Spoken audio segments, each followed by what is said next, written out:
So good afternoon, everybody, and welcome to the Ottawa Business Reopening Workshop for Arts and Culture Facilities and Organizations. My name is Lynn Ladd, and I am the Director of Membership and Programs with the Ottawa Board of Trade. As you may know, the mission of the Ottawa Board of Trade is to create prosperity in our community through advocacy, collaboration, and leadership. We represent all businesses in Ottawa and all organizations at every level of government, and we deliver benefits and programs that support a thriving business community. Feel free to visit our website if you'd like more information on our policies and our member benefits. We've also created a very special Ottawa reopening strategy with many free programs that can support your organization.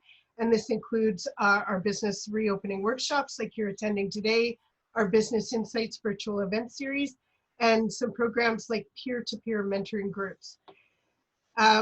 We're very pleased to be offering this workshop series alongside our community partners, the City of Ottawa, Ottawa Public Health, and the Ottawa Coalition of Business Improvement Areas.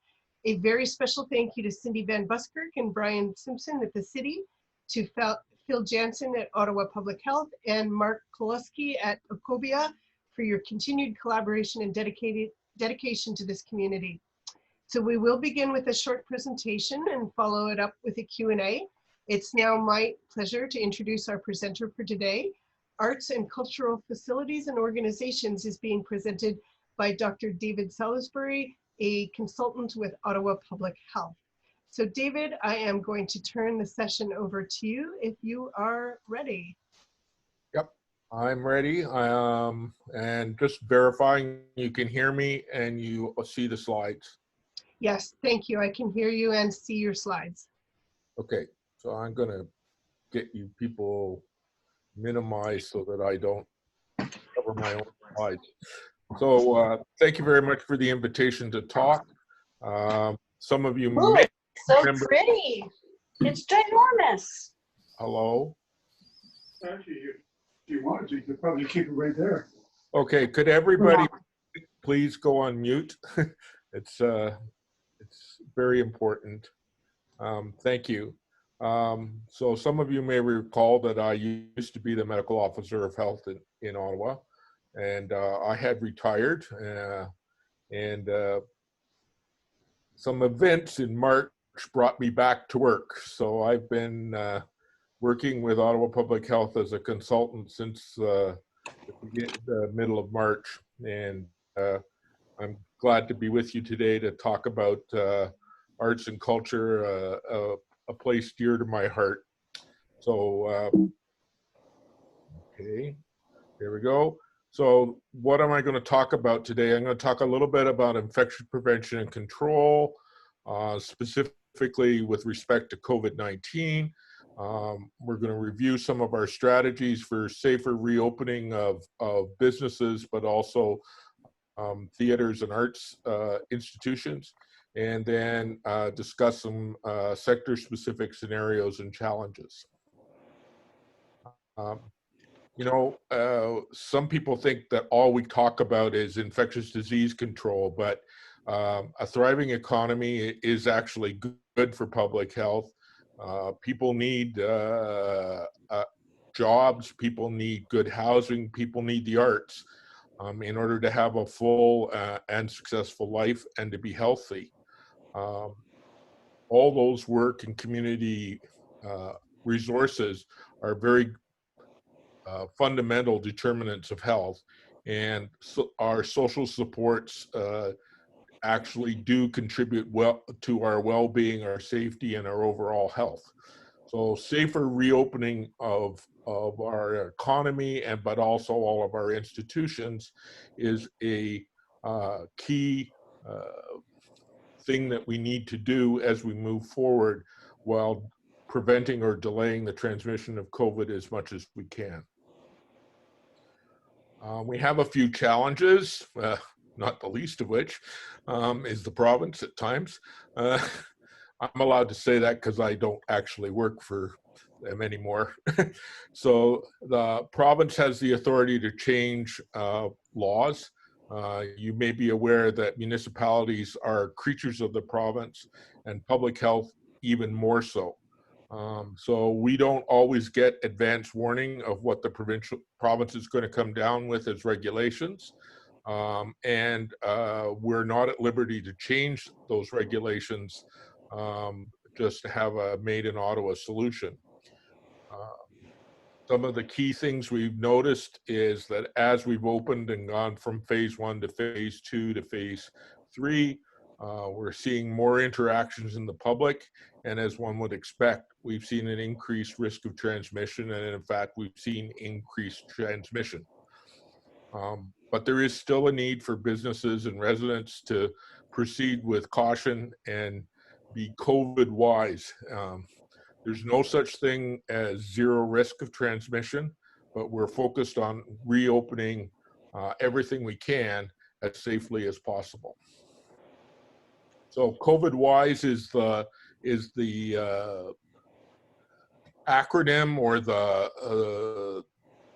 the message we're trying to send to our community. And I'll go over each of these in turn. But you know, it's wise is wear a mask, isolate yourself when you're sick, stay 2 meters apart from others, and exercise proper hand hygiene. And I'll go over all of those. So wearing a mask. Masks are important barriers.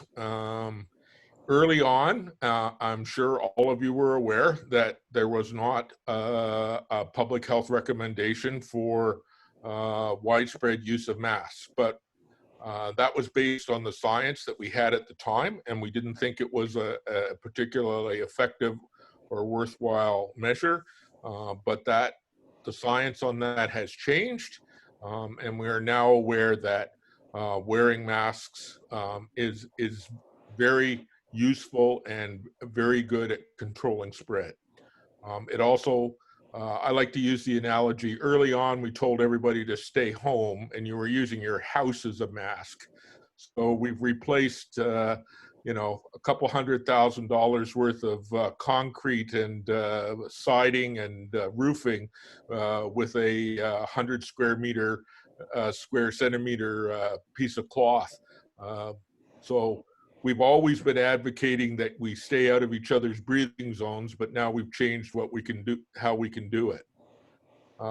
There's been remarkable acceptance of our recommendations and our bylaw, and we've had good support from the business sector on wearing masks.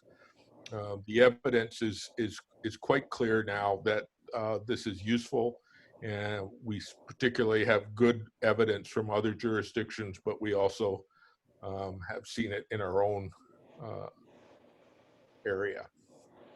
So the temporary mandatory mask bylaw, what does it say? It says basically that people must wear a mask when in indoor public spaces. The mask should cover your nose, mouth, and chin with no gaps. And we also mandated that people, that businesses and institutions make alcohol-based hand rubs available in entrances and exits, and that employees be trained on how to follow the mask bylaw. And we've provided a number of posters and signs that are available on our website. All of you are welcome to download them and use them as necessary for your facilities and institutions. As you can see, they're in multiple languages, and they're free for your use. There are a few exemptions to wearing masks. Children under 2, if you've ever tried to convince a 2-year-old to wear a mask, you might even question that age. But you can, there is evidence that from the American Academy of Pediatrics and from Canadian Pediatric Society that children from 2 years on can comfortably and safely wear a mask, and that it is useful. Of course, certain individuals with medical conditions or disabilities that make it unsafe for them to wear a mask are exempted. Anyone who is unable to remove the mask without help is also exempted. And obviously we don't put masks on people who are unconscious or incapacitated. There also may be situations where people are deaf or hard of hearing, and they may need help in order to remove their mask so that they can speak to the customer, and where lip reading is necessary for communications.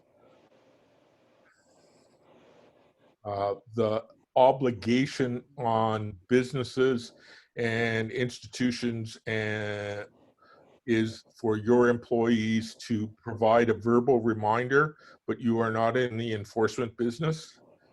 And we also do not issue exemptions, and we're going on a trust basis for that portion of the law.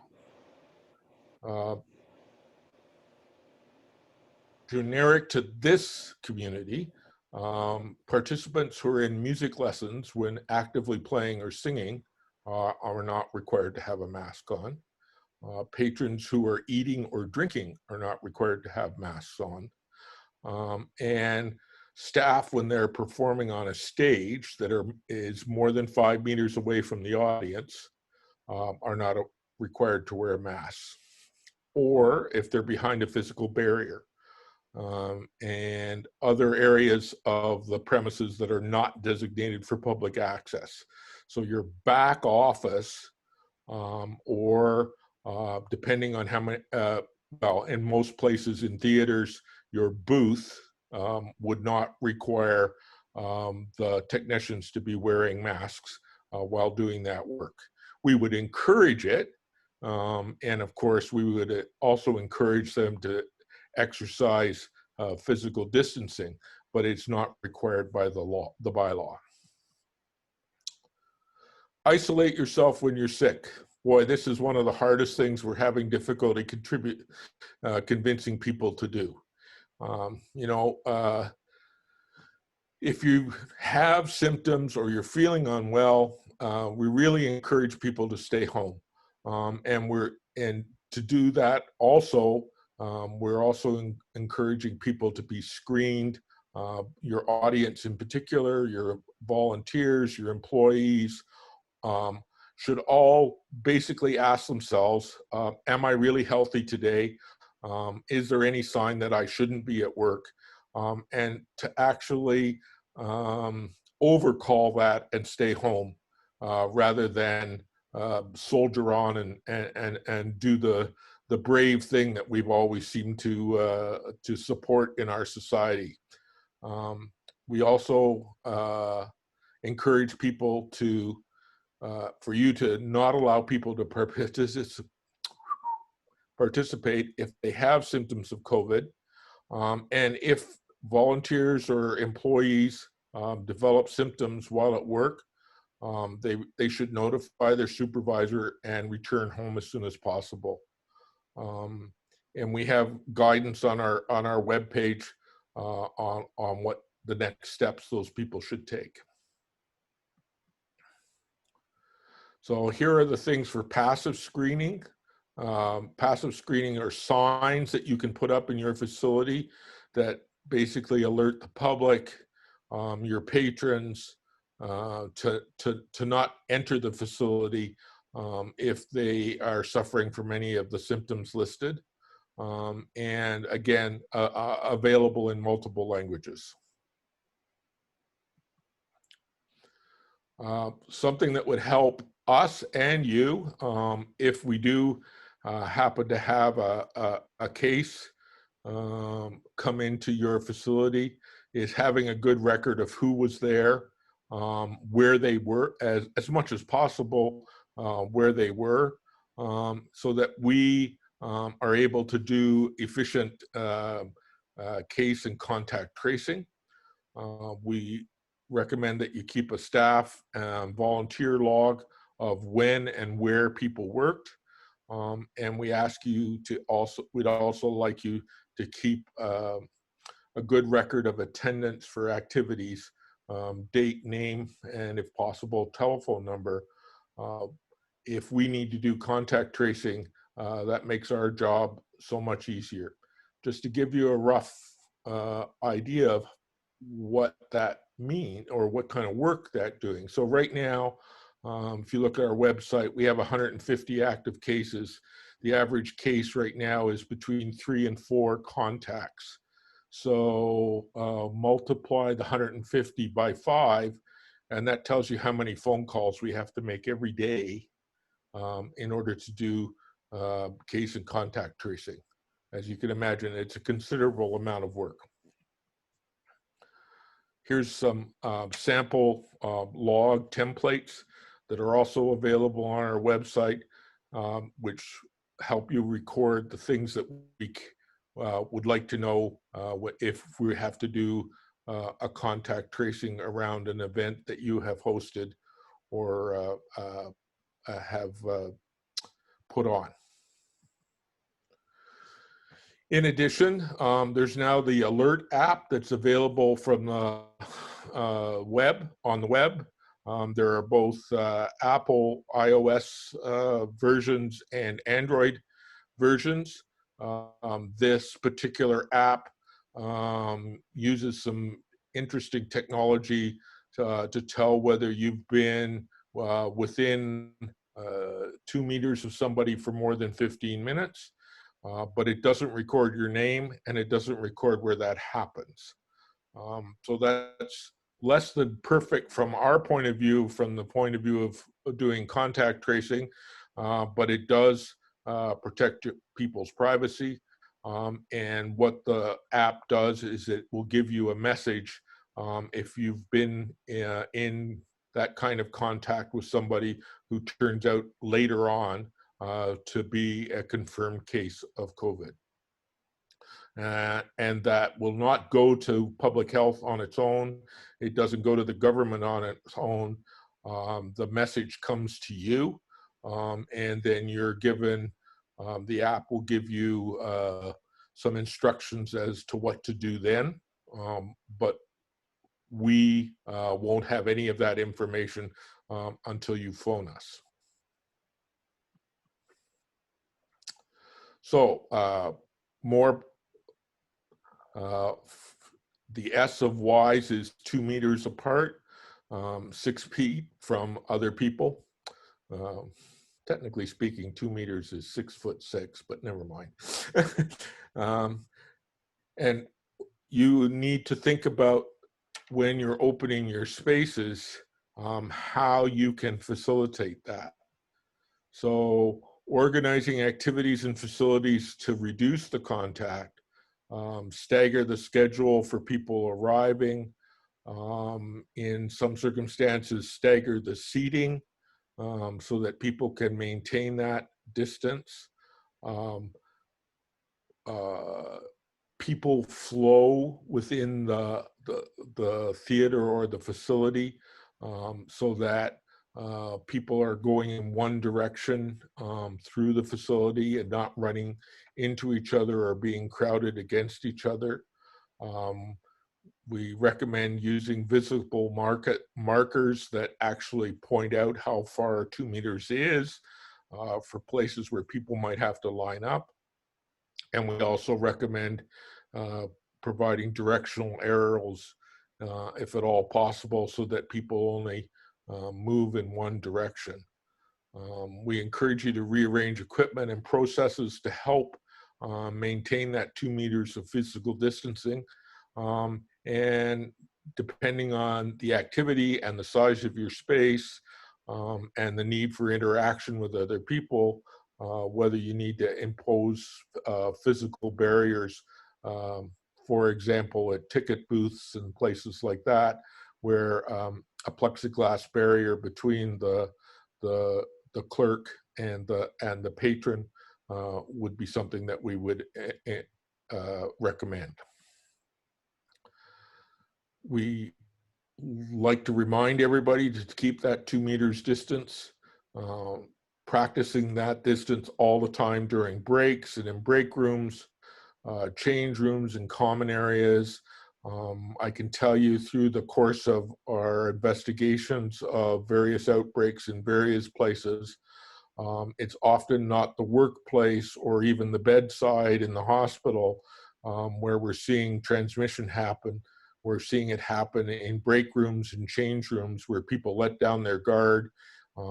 They're not wearing a mask, and they break that 2-meter distance and for a period of time, and transmission happens.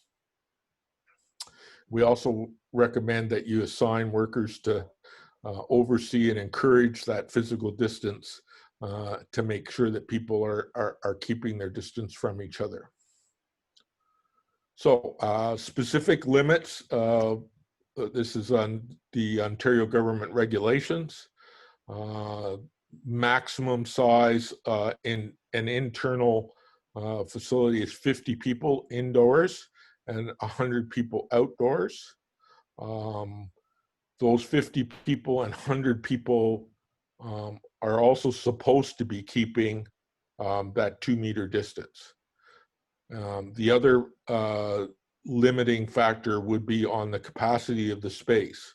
So if your space is only certified for 25 people, obviously you can't put 50 people indoors inside that with the gathering limit that is as it is. We would recommend that you, it is part of the regulation that the number of spectators needs to be limited so that you can maintain 2 meters of physical distance. So I'm thinking of one space that I've performed in multiple times. It could easily hold 200 or 300 people, but if you're going to keep 2 meters physical distance, you're probably going to have to, you would immediately have to cut that in half. And because it's indoors, then it's automatically in one space, a maximum of 50 people.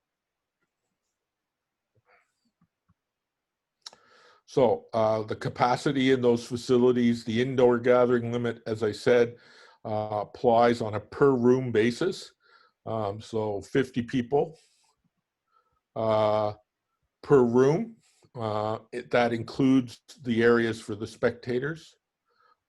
In large areas, they can be subdivided by a non-permeable barrier, which would allow you to have 50 people in each area. But you all, again, remind you that the direction is to ensure that patrons can still maintain a physical distance of at least 2 meters from others. Of course, that doesn't apply to the family unit or the so-called bubble unit. You know, if you're attending the theater with your wife, you don't have to stay 2 meters from her. You can be sitting beside each other, but you need to be 2 meters from the other people at the gathering. Singing, brass and wind instruments, we believe have a higher risk for COVID-19 transmission. The science on this is not rock solid, I have to admit, but what little we do have shows that when you sing, in particular, you project an aerosol of viruses. And anyone like me who's been in a choir for 50 years knows that you get a respiratory outbreak in a choir and it goes through it like wildfire. So that's you know what we know about that right now. There's been a really interesting recent study from the UK that actually shows that volume is also related to how much you're projecting. So, you know, when you go to that double forte singing, you're going to end up with a higher projection of aerosols than if you're doing the pianissimo stuff. Brass and wind instruments are also capable of dispersing virus, and of course shouldn't at all be shared between players. We would again recommend that people need to maintain a distance of 2 meters from every other person, but ideally more, particularly when they're singing. Ideally, the performers should face away from each other, but that's not always possible.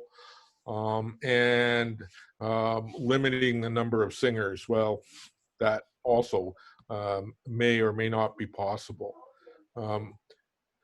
The direction is that there is a requirement for an impermeable barrier between performers and the audience or instructors if you can't maintain an adequate distance, and that adequate distance has been determined to be at least 5 meters, not 2.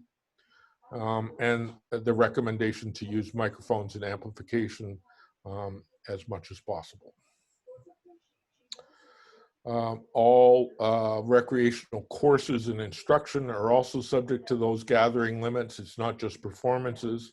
And the physical distancing must be in place for participants other than when absolutely necessary for instruction. Face coverings are recommended in all situations. And I am aware of some people doing some very interesting work on singing with a mask, and what kind of mask is actually will work for choirs and people to sing. Probably more to come on that in the future. People from the same household or the same social bubble. Remember, the social bubble is defined as the 10 people that you are closest to and have decided that you are all going to be in that bubble and not outside of it and not exchanging with others. Do not have to maintain that physical distance. So for example, in my household right at the moment, there are only 2 of us. So when we go out, we don't have to worry about maintaining a distance from each other, but we do have to maintain it from others. Plexiglass and physical distancing are required for any instruction that involves loud speaking, singing, or playing of brass instruments. Exercising proper hand hygiene. So hand hygiene before and after every activity or entering a room. Try to avoid touching your face. Alcohol-based hand rub is fine. Hand washing with soap and water is fine. I like to remind everybody to use the 2 happy birthday rule, which is sing happy birthday to yourself twice. And that's long enough for the soap and water to actually do their job and get rid of the bacteria and the viruses. I'm often asked also whether the water needs to be really hot. My answer to that is it should be comfortable that you can withstand the 20 seconds of washing your hands.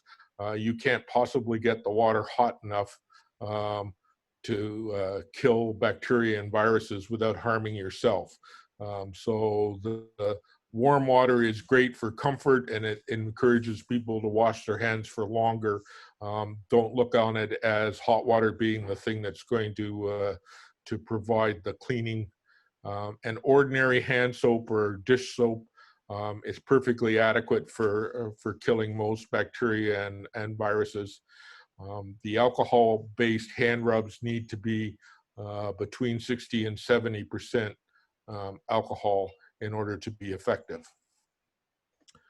As for cleaning and disinfecting surfaces and equipment, that needs to be done regularly between uses, between players, if you're talking about something like a piano. But you need to also be aware that certain cleaning solvents don't play well with the equipment. So you need to be sure that whatever you're using, the manufacturer of that piece of equipment has said that it's okay to use that particular thing to disinfect equipment. One thing that we've sadly seen a little bit is please do not ever mix something with a bleach product in it with something with an ammonia product in it. The chemical interaction is quite nasty and actually can be highly toxic. And so either bleach or alcohol are the things that we're recommending, and we don't recommend necessarily that people use ammonia products for anything at this point. Water fountains should only be used to refill water bottles, and people should not be drinking directly from them at this time.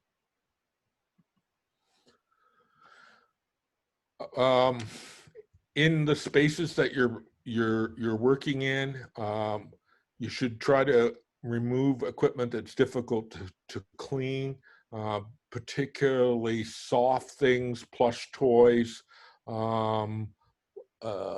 uncovered foam mats that can't be wiped down.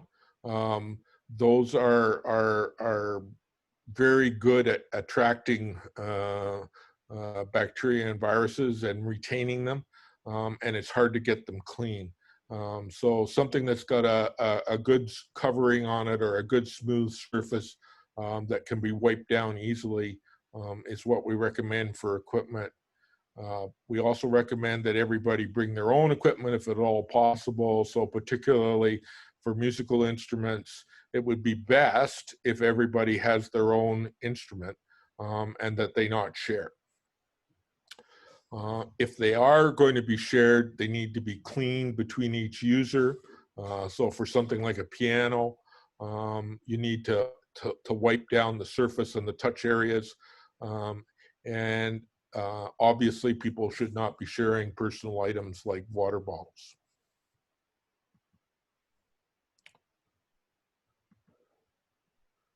So you know your facilities best, and you need to look at specific guidelines or requirements for your facility and think about how you can organize the use of your facility in order to try and fit in these general guidelines. Encourage your patrons to come appropriately dressed for their activities, of course. Designate a responsible person to oversee activities to ensure that things like distancing are maintained. You should be providing some degree of training to staff, and at the end of this presentation, there'll be some also some links to various websites with training for staff and volunteers and for guidelines that are very specific to specific activities or things. Post signage on the hand washing and physical distancing and the need for mandatory masks.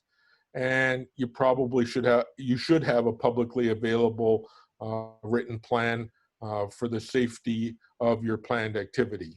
Now, I'm an ex-military guy, and I know that the written plan doesn't survive first contact with the enemy.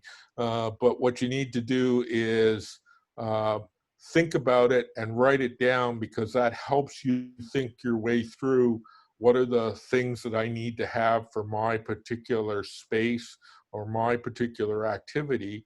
And that may generate questions that you need to seek answers for, either from ourselves at Public Health or on the web. There's a multitude of resources and guidance there to help you out. So, for example, here's a couple of things to do with food services. We've already done a workshop with food establishments with the Board of Trade that's recorded and available.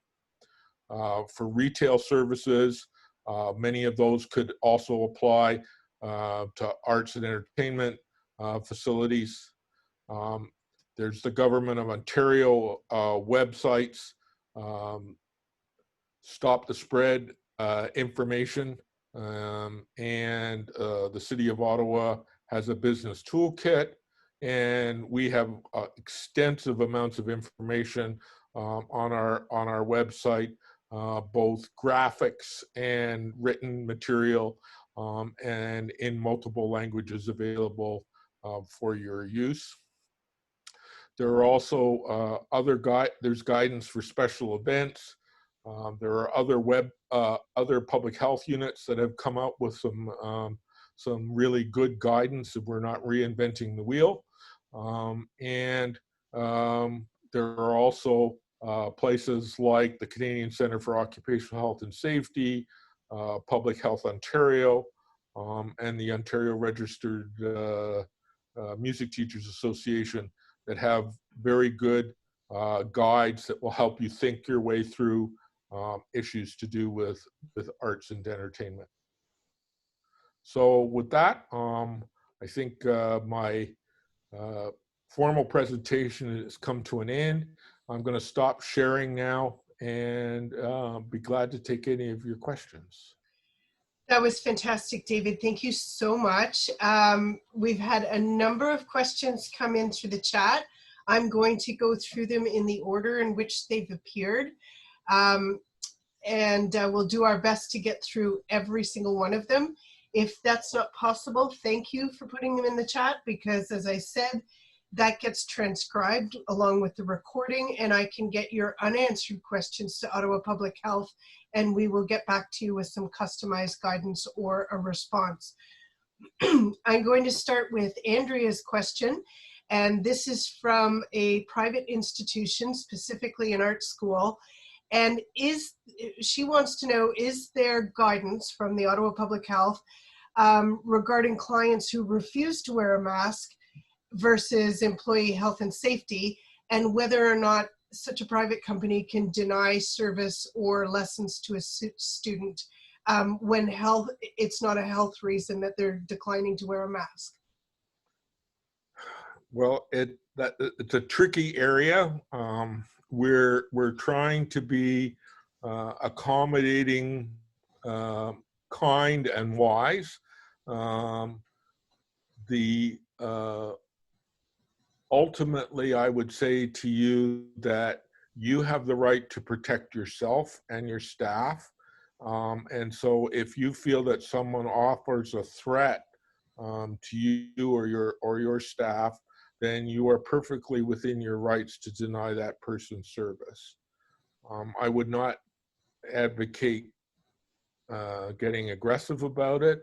And certainly, you know, we need to be mindful that there are people who find the wearing of masks to be very troublesome and very, very difficult, and not always for straightforward physical reasons, but also sometimes for mental health reasons.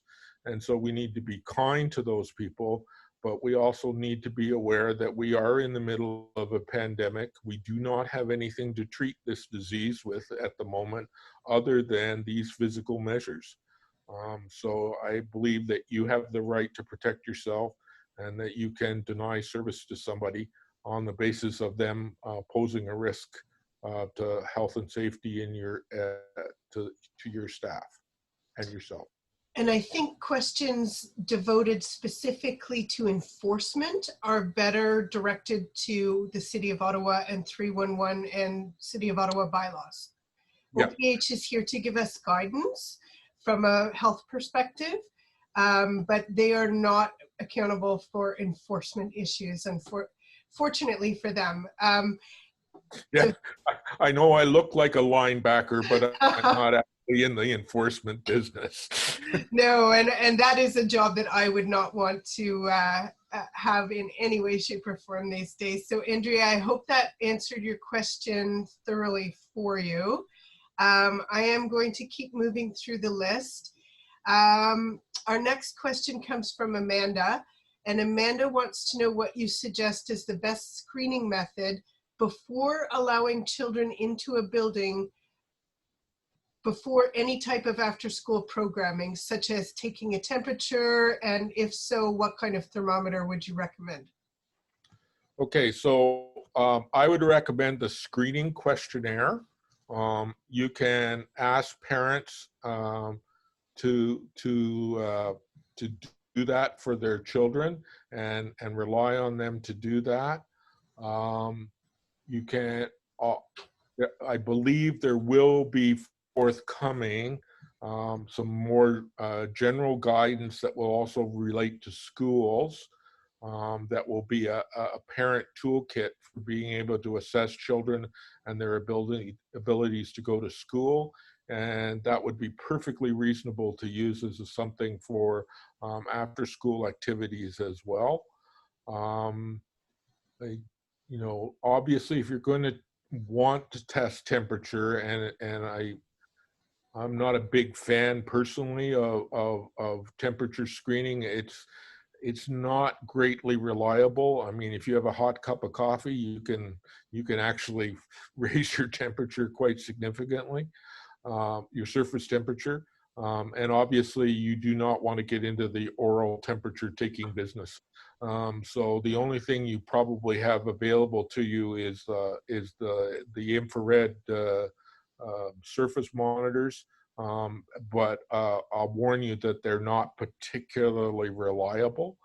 They'll be highly sensitive, so they will screen out more people than they will accept.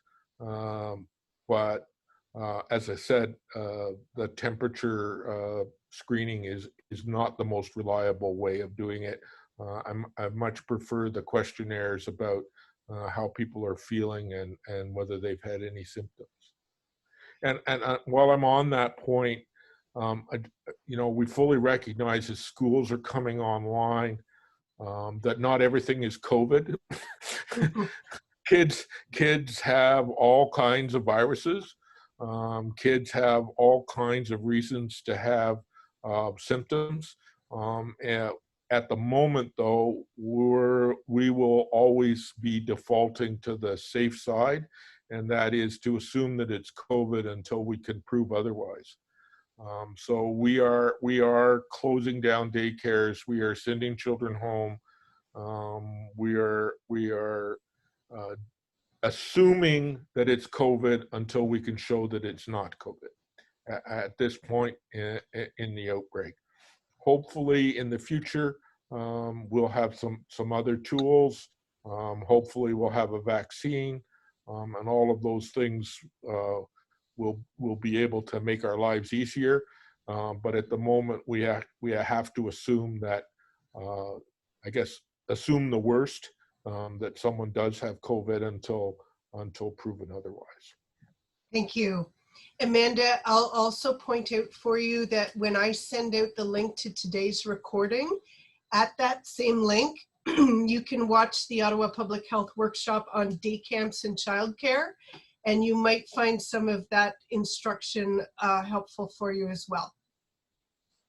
So our next... Can you also send out where the questionnaire is? Yes, we can do that. Thank you, Sheila.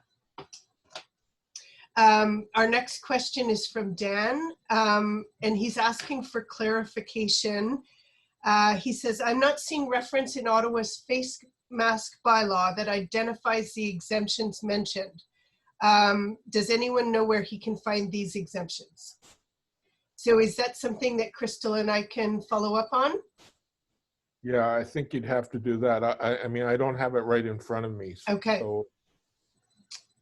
All right, Dan. So my colleague Crystal at Ottawa Public Health will help me find that information, and we will send you the information. Now our next questions comes from Sheila with a theater company, and it's a two-part question. How do you keep someone sick from entering if they've decided to come out anyway? And her second part of the question is, they want to accommodate people who'd like to sit together, which you addressed, putting a couple together and then physical distancing. But her question is, what happens when a group of people come together? Can they be seated together? If a group declare that they are in a social bubble, I believe it is permissible to sit them together. But, you know, a social bubble isn't, we got together, 10 of us to come tonight. Uh, this is the 10 people that I live with, right? One way or another, or that I'm, you know, so for example, I know of such circumstances where households are sharing daycare or childcare so that the parents can work. You know, so you've got two sets of parents and 2 to 4 kids. Well, there's your 6, there's 8 people, all right? You might get 2 other people that would be included in that group, and that's your social bubble. It's not, oh, well, today I'm going to include everybody's grandparents on one side and not on the other side, and tomorrow I'm going to include all the grandparents on the other side and not right. You can't play that numbers game. We would probably encourage that people stick to couples as much as possible, you know, couples plus 1 or 2 maybe. I certainly wouldn't want to try and accommodate a group of 10.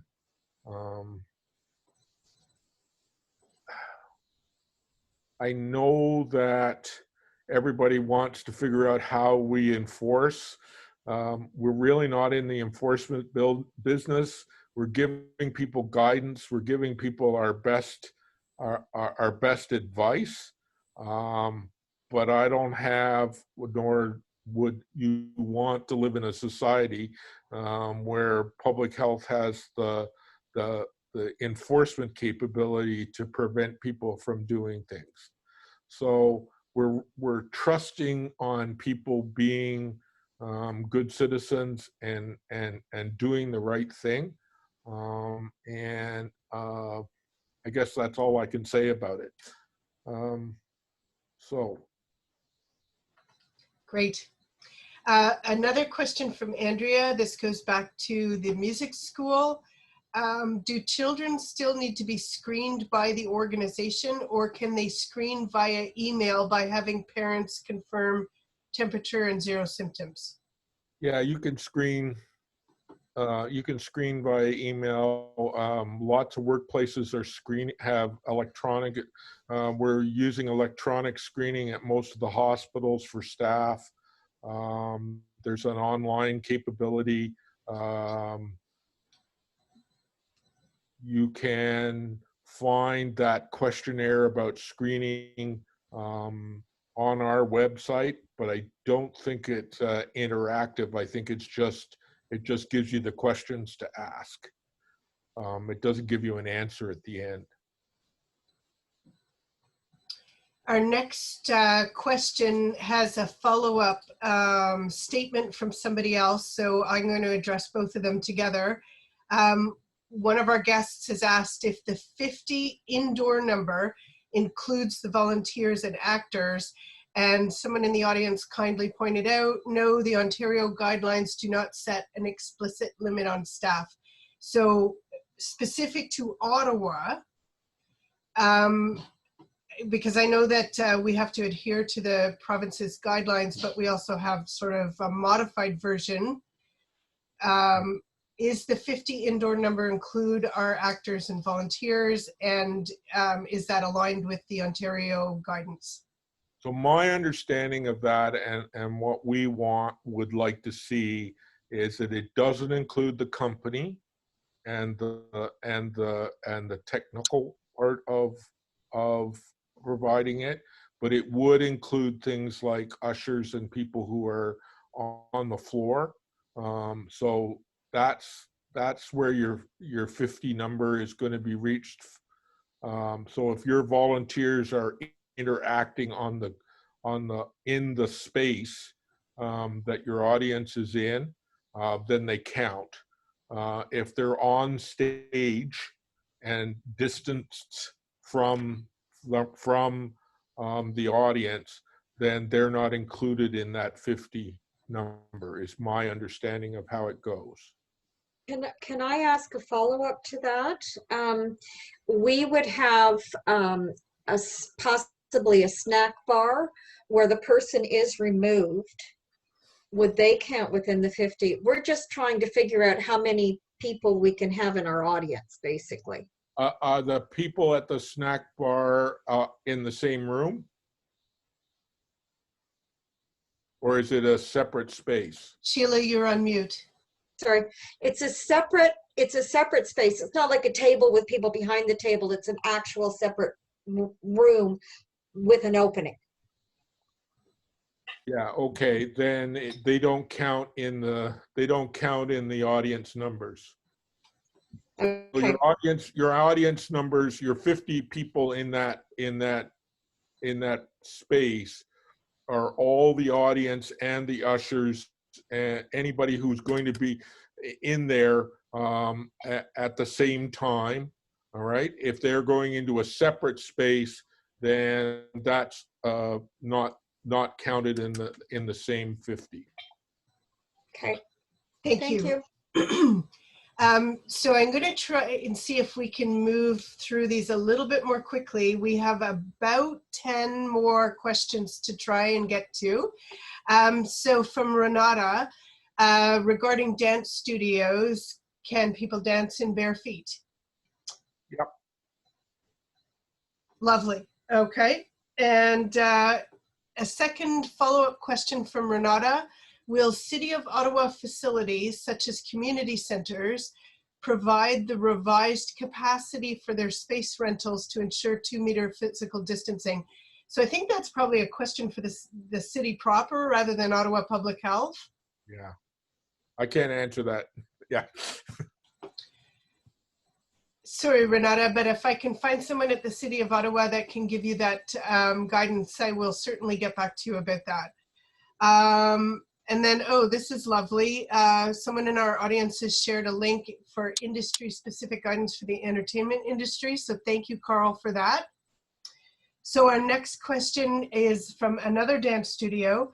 What is recommended for cleaning the dance floors? Spray disinfectant, fogging?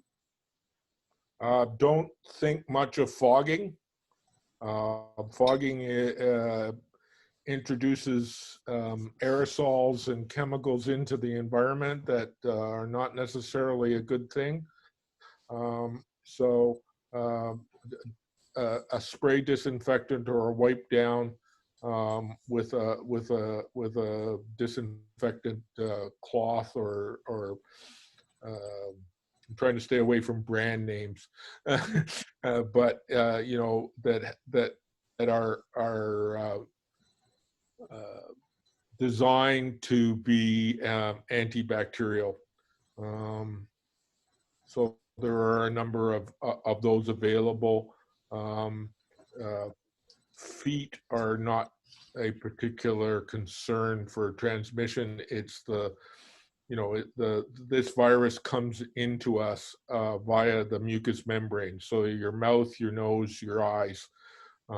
It doesn't come at you through intact skin. Okay, and a follow-up question is, if again in the context of a dance studio, is a face shield acceptable instead of a mask? Not recommended.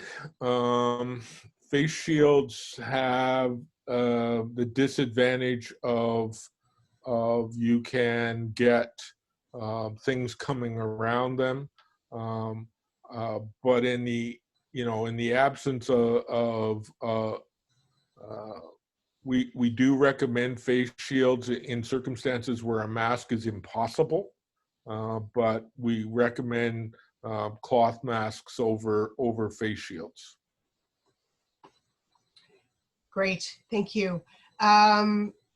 Marc-Andre wants to know if there is a general COVID-19 waiver template in both French and English that's available for facilities to use, or are they required to create their own? Crystal, are you able to either put a link up or just comment whether or not that document exists? Sure. We don't have an Ottawa Public Health specific one, but I can put a link to one from the sports sector. There's a few templates that they use that may be applicable for this sector as well. And there may be some sector specific ones if people do know, but generally it's a template that you would need to adapt yourself. Thank you, Crystal. Oh, and I see Crystal also posted some of the guidance for day camps and childcare, which some of you might find helpful.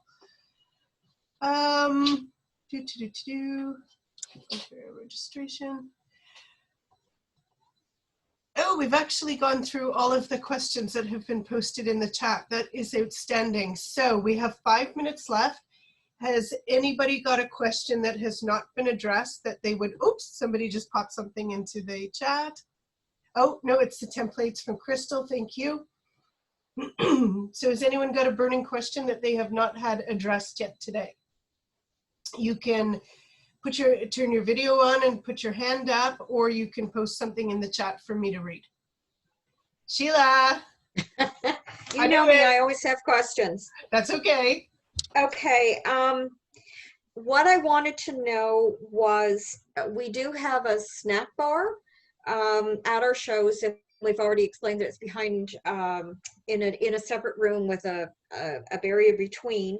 But what about poured drinks like coffee? What would be your advice? Forget about it, because I mean we can, but what would be your advice?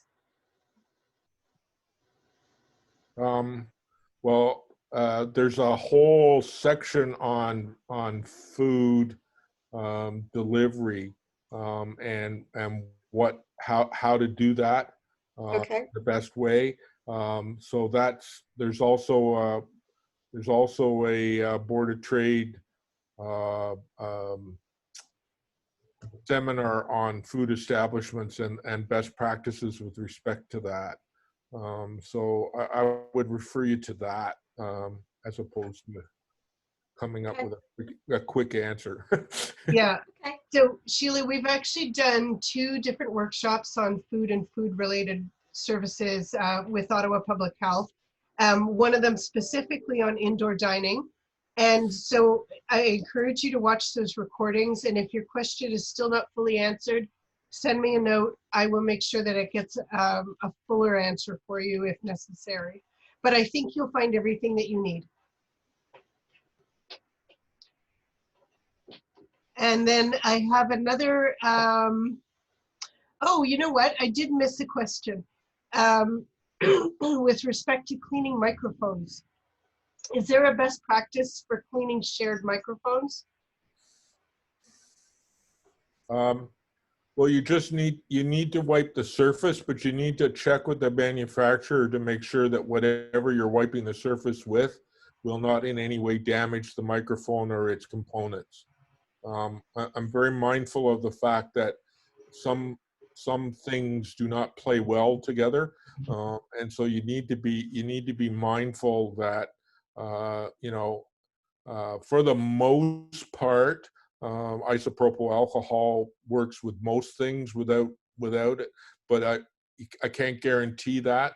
So I would recommend that you check with the manufacturer about cleaning surfaces, and it's cleaning the surfaces that's the issue, not a deep cleaning inside the mechanism that you need to worry about.